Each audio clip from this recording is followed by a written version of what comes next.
السلام علیکم ورحمۃ اللہ وبرکاتہ۔ بسم اللہ الرحمن الرحیم، والصلاة والسلام علی رسولہ الکریم وعلی آلہ وصحبہ اجمعین۔ اللہ تعالیٰ نے ہمیں یہ زندگی دی ہے ایک امتحان کے لیے، اور بہت مختصر امتحان ہے۔ چند دہائیوں میں زندگی کا اختتام ہو جاتا ہے، پھر ہم ایک ہمیشہ کی زندگی میں داخل ہو جاتے ہیں جہاں کا دار و مدار ہمارے اعمال پر ہے۔ اگر اچھے اعمال ہیں تو بہت خوبصورت زندگی کی ابتدا ہوگی، پھر انتہا نہ ہوگی۔ اگر اللہ کو ناراض کر کے کوئی مر گیا تو بہت خوفناک انجام ہو۔ اس بات کو سمجھانے کے لیے اللہ نے 1.25 لاکھ نبیوں کو بھیجا، اور ایک ہی اللہ تبارک و تعالیٰ کی ہم سے ایک ڈیمانڈ ہے، مطالبہ ہے، عبدی انت ترید و انا ارید ولا یکون الا ما ارید۔ میرے بندے، ایک تو ارادہ کرتا ہے، ایک تیرا رب ارادہ کرتا ہے، ہوتا وہ ہے جو تیرا رب چاہتا ہے۔ تو ایک ڈیل کر مجھ سے، فَإِن سَلَّمْتَ لِي فِي مَا أُرِيدُ كَفَيْتُكَ فِي مَا تُرِيدُ۔ تو میری مان لے دنیا میں، پھر میں ہمیشہ کے لیے تیری چاہت کو پورا کر دوں۔ وَإِن لَّمْ تُسَلِّمْ لِي فِي مَا أُرِيدُ أَتْعَبْتُكَ فِي مَا تُرِيدُ وَلَا يَكُونُ إِلَّا مَا أُرِيدُ۔ اور اگر تو نے وہ میرا چاہا پورا نہ کیا تو میں تجھے تیری چاہتوں میں تھکا دوں گا، اور ہوگا وہی جو تیرا رب چاہے۔ اس مختصر زندگی کو اللہ کی اطاعت میں گزار دیں، جو وہ چاہتا ہے وہ کر دیں، جس سے روکتا ہے اس کو چھوڑ دیں۔ ابراہیم علیہ السلام کی قربانی اسی سبق کو دہرایا گیا ہے، اور اس میں ہمیں یہی سبق دیا گیا ہے کہ اللہ جو مانگے وہ دے دیا جائے۔ آپ اس سے اندازہ لگائیں کہ ابراہیم علیہ السلام رب حب لی من الصالحین دعا مانگتے مانگتے بوڑھے ہو گئے، اور تقریباً 84 یا 86 سال کی عمر میں اللہ نے حضرت ہاجرہ کے پیٹ سے اللہ تعالیٰ نے ان کو بیٹا دیا، جس کا نام انہوں نے اسماعیل رکھا۔ اور حضرت ابراہیم علیہ السلام کا مقام فلسطین ہے، وہاں آپ رہتے تھے۔ فلسطین اور مکہ تو اس وقت آباد ہی نہیں تھا، کالے پہاڑ تھے، نہ پانی، نہ سایہ، نہ درخت، نہ راستہ۔ تو اللہ کی قدرت ہے کہ یہ بچہ پہلی بیوی سے پیدا نہیں ہوا، جو تقریباً آپ کی، اگر حضرت ابراہیم علیہ السلام 84 کے تھے تو وہ 80 کی تھی، اس سے بیٹا نہیں دیا، اس سے بیٹا بعد میں دیا۔ اور نوجوان بیوی 20-22 سال کی حضرت ہاجرہ، شاہ مصر کی بیٹی، اس کے ساتھ اس سے اللہ نے بیٹا دیا۔ تو بڑھاپے کی اولاد تو دل کو پکڑ لیتی ہے، تو ابراہیم علیہ السلام کو ان سے بہت پیار، بہت محبت۔ ایک دم اللہ تعالیٰ کا حکم آیا کہ اس کو یہاں سے اپنی نظروں سے دور کر دو۔ اب کوئی اس کے سامنے انہوں نے لاجک نہیں مانگی، یا اللہ کیا مطلب، کس لیے، کیوں کر رہے ہو؟ 86 سال کی عمر میں بچہ دیا، اب کہہ رہے ہو آنکھوں سے دور کر دوں۔ کہ جی میرے رب، کدھر لے جاؤں؟ کہا جبریل آئے گا، تمہیں راستہ بتائے گا، اور تم اس کے پیچھے پیچھے چلو۔ تو جبریل انسانی شکل میں اونٹنی پہ سوار، دنیا معجزات کی نہیں ہے ورنہ یوں پکڑ کے وہاں پہنچا دیتے۔ اونٹنی پہ سوار ابراہیم علیہ السلام اور حضرت سارہ اور اسماعیل، یہ دوسری اونٹنی پر سوار، اور یہ کوئی 1,500 کلومیٹر کا سفر طے کرتے کرتے کرتے، کالے پہاڑ، کالی راتیں، اور صحرا اور دشت و بیاباں، اور کہاں کہاں سے گزار کر جب مکہ پہنچے، جہاں 4 پہاڑ تھے، ایسے ایک صفا، ایک مروہ، ایک جبل ابی قبیس، ایک کو جبل ہندی کہتے تھے، وہ تو مٹا دیا ہے سارا۔ ان 4 پہاڑوں میں ایک نشیب تھا، ایک گہری جگہ تھی۔ تو جب وہاں اترے تو سبحان اللہ، جبریل کہنے لگے یہاں اپنی بیگم اور بچے کو اتار دیں اور واپس چلے جائیں۔ تو جب ابراہیم علیہ السلام کو آگ میں ڈالا گیا تھا تو انہوں نے کچھ بھی نہیں کہا تھا، حسبی اللہ و نعم الوکیل، یہ پڑھتے ہوئے جا کر آگ میں کود گئے تھے۔ لیکن یہ منظر آگ میں کودنے سے زیادہ خوفناک تھا کہ ابراہیم علیہ السلام کی زبان مبارک سے نکلا، یہاں کیوں؟ یہاں تو نہ کوئی پانی، نہ سایہ، نہ درخت، یہاں کیسے؟ تو جبریل نے عرض کیا کہ آپ کے رب کی منشا ہے کہ یہ اس کو یہیں چھوڑ دیا جائے، اس بچے کی نسل سے آخری نبی پیدا ہوں گے، یہاں یہ اللہ کا گھر بنائیں۔ تو جبریل تو 3 دن وہاں، جبریل تو چلے گئے، ابراہیم علیہ السلام نے وہاں ان کے لیے کوئی تھوڑا چھپر وغیرہ یا بنایا یا نہ بنایا، یا کسی کیکر کے نیچے، واللہ عالم، تاریخ خاموش ہے، اور وہ وہاں ان کو چھوڑا اور واپس ہو لیے۔ جب واپس ہوئے تو حضرت ہاجرہ کہنے لگی یہ آپ کدھر جا رہے ہیں، اور حکم تھا جواب نہیں دینا، وہ خاموش۔ تو حضرت ہاجرہ بچے کو گود میں لیا ہوا ساتھ ساتھ چل رہی ہیں، وہ اونٹنے کی رسی پکڑ کے پیدل وہ بھی چل رہے ہیں، 3 میل تک وہ ساتھ ساتھ چلتی رہیں، اور یہی پوچھتی رہیں کہ آپ ہمیں کیوں چھوڑ کے جا رہے ہیں، کہاں چھوڑ کے جا رہے ہیں؟ تو آخر میں ان کو خیال آیا یہ اللہ کے نبی ہیں، تو کہنے لگے اللہ امرک، کیا اللہ نے آپ سے کہا ہے؟ تو ابراہیم علیہ السلام نے سر ہلایا کہ ہاں، کہ اذن لن یضیعنا اللہ۔ ایک اور ہاجرہ نے جنم لیا جس کا ایمان فرشتوں سے بھی اوپر جا چکا تھا، اور انہوں نے تنک کے کہا جاؤ پھر اللہ ہمیں کبھی ضائع نہیں کرے گا، اور اپنے ایک دم ان کی ہمت جوان ہو گئی، اور وہاں ابراہیم علیہ السلام اونٹنی پہ سوار ہوئے اور چلتے چلتے پہاڑی پر چڑھے۔ حضرت ہاجرہ ان کو دیکھ رہے ہیں، پہاڑی سے نیچے اتر گئے، یہ بوجھل قدموں سے واپس ہوئیں۔ تو ابراہیم علیہ السلام وہاں جب بچے سے، بیوی سے اوجھل ہو گئے تو اونٹنی سے اتر گئے، اور پھر اللہ کے سامنے ہاتھ اٹھائے، ربنا انی اسکنت من ذریتی بواد غیر ذی زرع عند بیتک المحرم، یا اللہ میں نے تو اپنے بچے کو اور بیگم کو تیرے اس وادی میں جس میں نہ گھاس ہے، نہ تنکا ہے، نہ درخت ہے، نہ پانی ہے، نہ انسان ہے، غیر ذی زرع، میں نے وہاں چھوڑ دیا ہے، تو جان اور یہ تیرے بندے ہیں اور یہ جانے، اور واپس چلے گئے۔ تو میں سوچا کرتا ہوں، ہمارے بچے چھوٹے چھوٹے تھے تو رات کو جب بجلی چلی جاتی تھی، وہ کسی کی آنکھ کھلتی تھی تو وہ چیخیں مارنا شروع کر دیتا تھا اندھیرے سے ڈر کے۔ اور آپ تھوڑا سا تصور فرمائیں، مستورات بھی سن رہی ہیں، مرد بھی سن رہے ہیں، ایک ماں ہے، اور خاص طور پر ماں کے احساسات کو ماں ہی محسوس کر سکتی ہے کہ جب رات آئی ہوگی، کالی سیاہ رات، اور کالے پہاڑ اور کالے پتھر، سنسان وادی اور تیز ہوائیں، تو اس تنہا ستارے بھی جھانک جھانک کے دیکھتے ہوں گے کہ یہ بی بی یہاں کیا کر رہی ہے۔ پتھر پہاڑ بھی گمسم تو پہلے ہی ہوتے ہیں، لیکن ان کے بھی دل کلیجے ہل گئے ہوں گے کہ یہ کیا ہو رہا ہے یہاں۔ ایک عورت بیٹھی ہوئی ہے، 20-22 سال کی عمر ہے، مصر کی شہزادی ہے، اور بچے کو گود میں لیے بیٹھی ہے۔ تو اس طرح سے یہ ایک زندگی شروع ہوئی، اور 3 دن کے بعد پانی بھی ختم ہو گیا، اور چھاتیوں کا دودھ بھی ختم ہو گیا، چونکہ کھانا ختم ہو گیا۔ تو پھر جو صفا مروہ کے ساتھ انہیں پتہ تھا کوئی نظر نہیں آئے گا، کچھ نہیں ہوگا، صفا پہ چڑھی، ادھر دیکھا ادھر دیکھا، اونچے کوٹھے تے چڑھ دیکھا، ادھر دیکھا، کوئی نظر، پھر نیچے اتری، پھر جہاں بچہ نظروں سے غائب ہو گیا وہاں دوڑ لگائی، اور پھر مروہ پہ چڑھی۔ آج ہم سیدھا ایئر کنڈیشن وہاں انہوں نے ہال بنا، گیلری بنا دی ہے، لیکن ہم چلتے چلتے تھک جاتے ہیں۔ وہ پتھروں سے ٹکراتی ہوئی اور کانٹوں سے الجھتی ہوئی، کبھی صفا کبھی مروہ، کبھی صفا کبھی مروہ، 7 چکر لگائے۔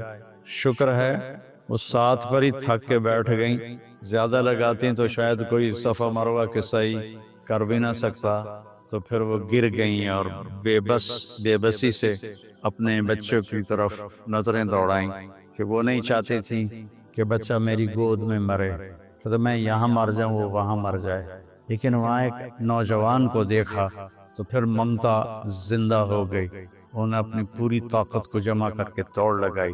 جب وہاں پہنچی تو وہ نوجوان تو غائب ہو چکا تھا، وہ جبریل سے انسانی شکل میں، انہوں نے پر مارا اور وہاں سے پانی کا چشمہ نکلا۔ دنیا کا سب سے زیادہ چلنے والا کنواں ہے زمزم، اور آج تک اس کے پانی کا سورس معلوم نہیں، یہ پانی آتا کہاں سے ہے۔ تو اس طرح اسماعیل علیہ السلام پروان چڑھے، اور پھر میرے رب کا دوسرا حکم آ گیا کہ اللہ کی طرف سے حکم آیا کہ بچے کو میرے نام پہ قربان کر دو۔ اب ایک بوڑھا باپ جس کو 86 سال کی 84 سال کی عمر میں بچہ میں فلما بلغ معه السعی، جب وہ دوڑنے بھاگنے لگ گیا، 5-6 سال کے ہو گئے ہوں گے، تو اس عمر میں تو بچہ کا تصور آنکھوں میں بس جاتا ہے، دل میں بس جاتا ہے۔ اللہ نے کہا جاؤ ذبح کر دو۔ تو فلسطین سے چھری اٹھا کر چلنا اور مکے تک پہنچنا اور ہر قدم پہ سوچنا کیا بنے گا، میں کیسے کروں گا۔ 90 سال عمر ہو چکی ہے، 90 سال میں تو اعضاء کمزور ہوتے ہیں، اور مرغی کو ذبح کرنا بھی مشکل نظر آتا ہے۔ چہ جائے کہ بچے کو ذبح کرنا، تشریف لے گئے، بچے کو تیار کروایا اور مینا کی طرف تشریف لے گئے۔ وہاں 3 جگہ شیطان آیا، اس کو کنکر مارے، اور جب ایک تنگ سی جگہ تھی وہاں پہنچے تو کہنے لگے بیٹے انی ارا فی المنام انی اذبحک فانظر ماذا تری، بیٹا میں تجھے خواب میں دیکھتا ہوں، میں تمہیں ذبح کر رہا ہوں، اور نبی کا خواب صحیح ہوتا ہے، تو تمہاری کیا رائے ہے؟ تو رائے پوچھنے کا مطلب یہ نہیں تھا کہ وہ ہاں کرے گا تو کر دوں گا، نہ کرے گا تو نہیں کروں گا، مطلب یہ تھا کہ ہاں کرے گا تو آسانی سے ہوگا، نہ کرے گا تو تھوڑا تردد، تھوڑی کوشش کر کے پھر ذبح کروں گا۔ آگے وہ نسل بھی ابراہیم علیہ السلام کے تھے، کہنے لگے یا ابت افعل، یا ابت افعل، یا ابت ففعل نہیں، یا ابت وفعل نہیں، یا ابت افعل ستجدنی انشاء اللہ من الصابرین۔ میرے بابا، میرے ابا، میرے باپ جلدی کر، یا ابت افعل، اس سے مطلب نکلتا جلدی کر، اللہ کے حکم میں دیر کیوں کر رہا ہے؟ ستجدنی انشاء اللہ من الصابرین، آپ مجھے صبر کرنے والا پائیں گے انشاءاللہ۔ تو پھر کہنے لگے میرے ہاتھ پاؤں باندھ دو، آپ کو تکلیف نہ ہو میرے ہاتھ پاؤں کی حرکت سے، اور دوسرا مجھے الٹا لیٹا دو تاکہ آپ آنکھوں سے آنکھیں ٹکرائیں تو آپ کا ہاتھ نہ کانپ جائے۔ اور پھر اپنا کرتا اتارا اور کہا یہ کرتا میری ماں کو دے دینا، کہ جب میری یاد آئے گی میرے کرتے کو دیکھ کے تسلی پا لے گی، اور آپ نے مجھے یہیں دفن کر دینا ہے۔ اور یہ کہہ کر انہوں نے ہاتھ پاؤں باندھے اور ان کو الٹا لٹایا، اپنی آنکھوں پہ پٹی باندھی اور ان کے کمر پہ گھٹنا رکھا، سر کے بال پکڑ کے اوپر اٹھائی گردن اور چھری ہاتھ میں لی۔ اس پوزیشن میں آسمان کو دیکھا، یا اللہ کیا تم مجھ سے ناراض ہو گیا ہے کہ میرے دل میں اسماعیل کی محبت بہت جگہ پکڑ گئی ہے؟ نہیں میرے مالک، دیکھ میں آج تیرے نام پہ قربان کر رہا ہوں، یا میرا کوئی امتحان ہے تو مجھے اس میں کامیابی دے۔ تو آسمان کے فرشتے بھی رونے لگے۔ 2 دفعہ آسمان کے فرشتے روئے ہیں، ایک جب ابراہیم علیہ السلام کے ہاتھ میں چھری تھی اور اسماعیل کی گردن ایسے اوپر اٹھی ہوئی تھی، اور ایک دفعہ جب طائف میں ہمارے نبی کو پتھر پڑے اور آپ بے ہوش ہو کے گر گئے، تو ایک اس وقت سارے آسمان کے فرشتے روئے۔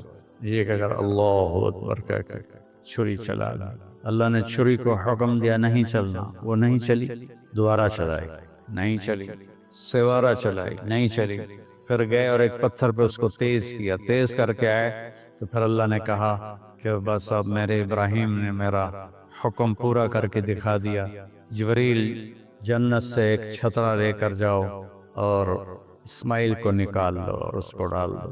تو وہ تو پٹی باندھی ہوئی تھی، تو انہوں نے جب کہ اللہ اکبر تو چھری چل گئی، تو ان کو تو سمجھ میں آیا کہ جیسے اسماعیل ذبح ہو گئے، لیکن آنکھوں سے پٹی کھولی تو جبریل بھی کھڑے تھے اور اسماعیل بھی کھڑے تھے، اور اللہ کا کلام اترا قد صدقت یا ابراہیم قد صدقت الرؤیا انا کذالک نجزی المحسنین، کہ اے ابراہیم تو نے میرے حکم کو پورا کیا، تو نے اپنے خواب کو سچا کیا، ہم ایسے ہی نیکی کرنے والوں کو اچھا بدلہ دیتے ہیں۔ اور یہ اس واقعے میں کوئی بچہ ذبح نہیں ہونا تھا، اور یہ بچے کو جدا کرنا کوئی اللہ کی مجبوری نہیں تھی، ایک انسانیت کو پیغام دینا تھا کہ اللہ جو کہے اس کو پورا کر دو، یہی تمہاری کامیابی ہے۔ ہمارے زمانے میں کامیابی کا مفہوم بدل گیا ہے کہ پیسہ ہو، اور دولت ہو، شہرت ہو، عزت ہو، بڑی بڑی گاڑیاں ہوں، بڑے بڑے گھر ہوں، میرے رب کی قسم اللہ نے نہ ان میں عزت رکھی ہے، نہ ان میں سکون رکھا ہے، نہ ان میں کامیابی رکھی ہے۔ اللہ تعالیٰ کی مان کے چلتے ہوئے وہ گدھے پہ سوار ہو یا مرسڈیز پہ سوار ہو، وہ پرسکون ہوگا، اور اللہ کی نہ مان کے وہ سونے کی کار بھی، گاڑی بھی بنوا لے، سونے کا بیڈ روم بنوا لے، اس کو سکون نہیں ملے گا۔ میرے رب نے ہم سے یہ ایک بات مانگی ہے کہ میری مان لو، میری مان لو۔ یہ چھری اللہ نے ابراہیم علیہ السلام کے ذریعے اسماعیل پہ چلوائی اور اس کو چلنے سے روک دیا۔ پھر یہ چھری حضرت عبداللہ کے گردن پہ چلنے لگی، میرے نبی کے والد محترم رضی اللہ عنہ، اللہ نے چھری کو وہاں سے ہٹا دیا اور چھری کو نہیں چلنے دیا۔ لیکن چھری نے چلنا ضرور تھا جب اہل بیت کی باری آئی اور میرے نبی کے لاڈلے کی باری آئی۔ حسین منی و انا منہ، حسین منی و انا منہ، حسین منی و انا منہ۔ حسین مجھ سے ہے، میں حسین سے ہوں، حسین مجھ سے ہے، میں حسین سے ہوں، حسین مجھ سے ہے، میں حسین سے ہوں۔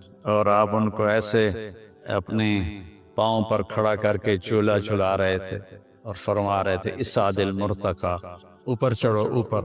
وہ ایسے ڈولتے ڈولتے اوپر آ رہے تھے، یہاں تک آئے، یہاں تک آئے، یہاں تک آئے۔ جب یہاں تک آئے میرے نبی ایسے ہو گئے اور ان کو یہاں سینے پر کھڑا کر لیا، دونوں ہاتھ فکس کر کے ان کو دیکھا اور یوں پیار کیا اور کہا اے اللہ میں حسین سے محبت کرتا ہوں، پیار کرتا ہوں، تو بھی اس سے پیار فرما۔ تو جب حسین کی باری آئی تو چھری اکیلے حسین علیہ السلام پہ نہیں چلی، ساری آل پہ چل گئی۔ 17 نوجوان آل رسول کی گردنیں کٹ کے نیزوں پہ چڑھ گئی کہ میں رنگ لاتی ہے حنا پتھر پہ کس جانے کے بعد، کہ اور وہ یہاں تک ہمیں نہیں آزمایا جائے گا، وہ تو بڑے لوگ تھے۔ تو منشا خداوندی یہ ہے کہ ہم اس کی مان کر چلیں۔ اس امت میں پھر اللہ تعالیٰ نے ہمیں دکھایا کہ میرے نبی کے صحابہ نے کیسے قربانیاں دی۔ حضرت حبیب بن زید رضی اللہ عنہ کو آپ نے مسلمہ کذاب، مسلمہ جھوٹا نبی تھا، اس کے پاس بھیجا کہ توبہ کرو اور میرے اوپر ایمان لاؤ۔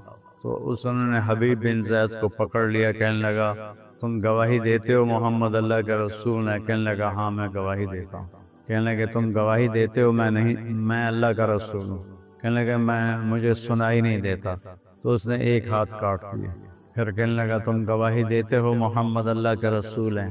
کہنے لگے ہاں میں گواہی دیتا ہوں، محمد اللہ کا رسول ہیں صلی اللہ علیہ وسلم۔ کہا تم گواہی دیتے ہو کہ میں اللہ کا رسول ہوں؟ کہا مجھے سنائی نہیں دیتا۔ اس نے دوسرا ہاتھ کاٹ دیا۔ پھر کہنے لگا تم گواہی دیتے ہو محمد اللہ کا رسول ہے؟ کہا ہاں۔ کہا تم گواہی دیتے ہو میں اللہ کا رسول ہوں؟ کہا مجھے سنتا نہیں۔ نے ایک پاؤں کاٹ دیا۔ پھر اس نے کہا تم گواہی دیتے ہو محمد اللہ کا رسول ہے؟ کہنے لگے ہاں۔ تم گواہی دیتے ہو میں اللہ کا رسول ہوں؟ کہنے لگے سنائی نہیں دیتا۔ تو اس نے دوسرا پاؤں بھی، دونوں ہاتھ کاٹ دیے، دونوں پاؤں کاٹ دیے۔ پھر کہنے لگا بتاؤ تم میری رسالت کی گواہی دو۔ کہا میں سنتا نہیں۔ تو گوشت کی بوٹی اتار دی۔ پھر کہا تم کہو میں اللہ کا رسول ہوں؟ کہا مجھے سنتا نہیں۔ تو گوشت کی بوٹی اتار دی۔ کرتے کرتے کرتے پورا گوشت زندہ کی بوٹیاں کاٹ کاٹ کے تڑپا کے ان کو شہید کیا۔ کس قدر دردناک موت ہے۔ لیکن جب یہ خبر ان کی والدہ حضرت ام عمارہ کے پاس پہنچی، وہ کہنے لگی لہذا اليوم ارضعتہ وعند اللہ احتسبتہ، یہی دن دیکھنے کے لیے میں نے اسے دودھ پلایا تھا اور میں اللہ کی بارگاہ میں اجر کی امید رکھتی ہوں۔ حضرت عبداللہ بن حذیفہ رضی اللہ عنہ رومیوں کی قید میں آ گئے، تو رومیوں کو پتہ چلا کہ یہ صحابی ہے، تو انہوں نے وہ جو وہاں سردار تھا رومی، اس نے کہا تم عیسائی ہو جاؤ، میں تمہیں اپنی بیٹی بھی دوں گا اور آدھی سلطنت بھی دوں گا۔ تو وہ فرمانے لگے اگر تم مجھے پوری دنیا بھی دے دے، اور صرف اتنا کہے کہ 1 سیکنڈ کے لیے تم عیسائی ہو جاؤ تو مجھے قبول نہیں۔ اس نے کہا اس کو سولی پہ لٹکا کرنا، اس کو دائیں بائیں تیر مارو، اس کو سیدھا نہ مارو تاکہ یہ ڈر جائے۔ تو انہوں نے ان کو لٹکایا لکڑی پر اور تیر چلا رہے ہیں ادھر ادھر ادھر ادھر، اور سائیں سائیں سائیں تیر گزر رہے ہیں۔ پھر ان کو اتارا، کہنے لگے کیا خیال ہے؟ کہا وہی خیال ہے، میں اللہ اس کے رسول پہ ایمان لایا ہوں، میں کبھی نہیں ہٹوں گا۔ تو اس نے کہا بس ایسا کرو، کڑا میں تیل ڈالو اور اسے ابالو، ابل جائے تو اس کے 2 ساتھیوں کو ڈالو، اور اس کے بعد اگر یہ ڈر جائے اور مان جائے ہماری بات تو ٹھیک ہے، ورنہ اسے بھی ڈالو۔ تو سارے لوگ جمع تھے، کڑا میں تیل ڈالا گیا، نیچے آگ ایسے کھولنے لگا، تو انہوں نے 2 مسلمان سپاہیوں کو اس میں ڈالا، تو وہ جل کے اسی وقت کوئلہ بن گئے۔ جب ان کو کھینچ کے لے جانے لگے تو یہ رو پڑے، تو انہوں نے رومی سردار سے کہا کہ وہ رو رہا ہے، کہ بلاؤ، شاید ڈر گیا ہو۔ جب وہ آئے تو کہنے لگا کیا خیال ہے؟ کہا وہی خیال ہے جو پہلے تھا۔ کہا پھر تم روئے کیوں؟ کہا رویا اپنی بے بسی پر ہوں، میری ایک جان ہے جو اللہ پہ ایک پل میں قربان ہو جائے گی، کاش میرے جسم پر جتنے بال ہیں اتنی میری جانیں ہوتی، اور میں ایک ایک جان کو تیل میں ڈال کے اللہ پہ قربان کرتا۔ تو رومی کا چہرہ ایک دم بدل گیا، اس نے سر جھکا لیا، کہنے لگا میرے ماتھے پہ بوسہ دے دے، میں تمہیں چھوڑ دوں گا۔ کہنے لگا نہیں، میرے سارے ساتھیوں کو چھوڑ۔ تو اس نے کہا سب کو چھوڑ دوں۔ تو حضرت عبداللہ بن حذیفہ نے اس کے ماتھے پہ بوسہ دیا، انہیں 200 کے 200 آدمی سوائے 2 جو شہید ہو گئے سارے چھوڑ دیے۔ جب یہ مدینہ پہنچے تو حضرت عمر رضی اللہ تعالیٰ عنہ کو واقعہ سنایا، تو آپ نے سارے مدینے والوں کو جمع کیا، عبداللہ بن حذیفہ کو ممبر پہ بٹھایا اور کہا کہ میں اس کا بوسہ لے رہا ہوں سب سے پہلے، پھر تم سارے اس کے ماتھے کا بوسہ لو۔ تو حضرت عمر نے ان کے ماتھے کا بوسہ لیا، اور باقی سب صحابہ نے پھر ان کا بوسہ لیا۔ اور یہ مزاج کے ایسے تھے کہ اتنے مزاحیہ تھے، اتنے مزاحیہ مزاج کے تھے کہ ان کو حمار کہتے تھے۔ اور ایک دفعہ کسی نے شکایت کی، یا رسول اللہ یہ عبداللہ بہت فضول باتیں کرتا ہے، سبحان اللہ، اور ایسی ہی بیکار باتیں کرتا رہتا ہے۔ تو آپ نے فرمایا دعوہ فإنہ یحب اللہ ورسولہ، اسے کچھ نہ کہو، یہ اللہ اس کے رسول سے پیار کرتا ہے۔ تو یہ اصل مقصد قربانی کا، ہم جانور قربانی کا کرتے ہیں کہ ہم اپنے حرام جذبات پہ چھری چلاتے، یا اللہ تیری مانیں گے، تیرے نبی کی مانیں گے، اور اس کے خلاف جو چیز آئے گی یا اللہ ہم اس سے بچ کے چلیں گے۔ یہ اس قربانی کا فلسفہ ہے۔ اللہ مجھے، میرے سارے بہن بھائی اور پوری امت مسلمہ کو، میرے پاکستانی عوام کو اللہ اس کی سمجھ نصیب فرمائے، مجھے بھی سمجھ نصیب فرمائے کہ جب ہم دنیا سے جائیں تو اللہ ہم سے راضی ہو، ایسے نہ جائیں کہ اللہ ہم سے ناراض ہو۔ السلام علیکم ورحمۃ اللہ۔